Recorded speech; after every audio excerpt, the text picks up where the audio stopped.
Všetko sa začalo v detstve? Nikdy to nebolo ľahké. Neustále som videl bolesť v očiach rodičov. Sami si nevedeli rady, no moja detská dušička im chcela pomôcť. Pamätám si, ako ich nezvládnuté problémy prinášali stále väčšiu bolesť. Bolo to, ako keď záhradník polieva burinu, čuduje sa, že rastie, ale pritom dobre vie, že ju musí vytrhnúť. Tak som vnímal aj ich problémy, množstvo nevyriešeného, ktoré si nosili v hlave. Ich záhrada bola plná buriny, otázok bez odpovedí. Vedel som, že som im prišiel pomôcť, niečo v ich živote zmeniť, posunúť ich ďalej. Ako dieťa som bol hyperaktívny, svojský typ, samota mi vôbec nevadila. V škôlke som sa hrával sám, mojou radosťou bolo neposlúchať učiteľku, trochu ju provokovať, malý nezbedník. No všetko sa zmenilo na základnej škole, kde si ma vzal do parády veľmi dobrý učiteľ. Vďaka jeho prísnosti som sa upokojil, dostal som hranice, ktoré ma varovali pred vlastnými výstrelkami. Bolo to darom. Prvýkrát som necítil potrebu utekať, ale objavil som stabilitu.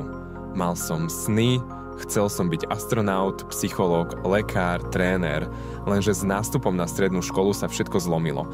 To, čo mi predtým pripadalo možné, sa zrazu stalo len vzdialeným snom. Puberta, obdobie, ktoré je tak dôležité pre vývoj tela a duše, bola pre mňa experimentom. Myslel som si, že môžem všetko. A predsa jediné, čo si z toho obdobia pamätám najjasnejšie, sú predstavy, že raz predsa len dokážem to, po čom túžim. No život ma smeroval inak, spôsobom, ktorý som potreboval. Nielen pre seba, ale aby som dokázal pochopiť a poučiť sa z príbehu svojich rodičov. Dnes viem, že mám pokračovať tam, kde oni skončili, ale vtedy bolo to ako hádanka pre opicu. Vidíš ju, ale nechápeš. Vnútri niečo kričí o odpoveď a ty hľadáš? Až čas ťa naučí, že niekedy stačí ticho. Dlhé, trpezlivé ticho a odpoveď sa ukáže. Život je ako kalendár. Máš dní, ktoré už boli, aj tie, ktoré ešte len prídu. Nevieš, čo ťa čaká, ale ak spravíš maximum, aspoň budeš vedieť, že si bol verný túžbe. Túžba sa často podceňuje, či už sexuálna, alebo akákoľvek iná. No nie je maliarom ten, kto len maluje, ale ten, kto tvorí aj. Túžba je energia, ktorú nosíme v sebe. Prečo vznikajú hádky? Zamyslel som sa nad tým.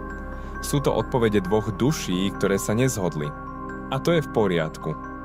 Ako povedal Jung, najprv by sme mali porozumieť vlastnej duši, inak sa jej obsah bude len zrkadliť v partnerovi.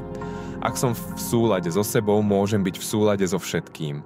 Každá bolesť v nás sa ukáže v tých najslabších chvíľach, keď túžime po pochopení, no dostaneme obrazne facku. No nie je to o dokonalosti. Ide o to chápať svoje tiene a žiť bez masky, ako tvrdí Jung. Naša myseľ bola stvorená pre lásku, nie pre zlo.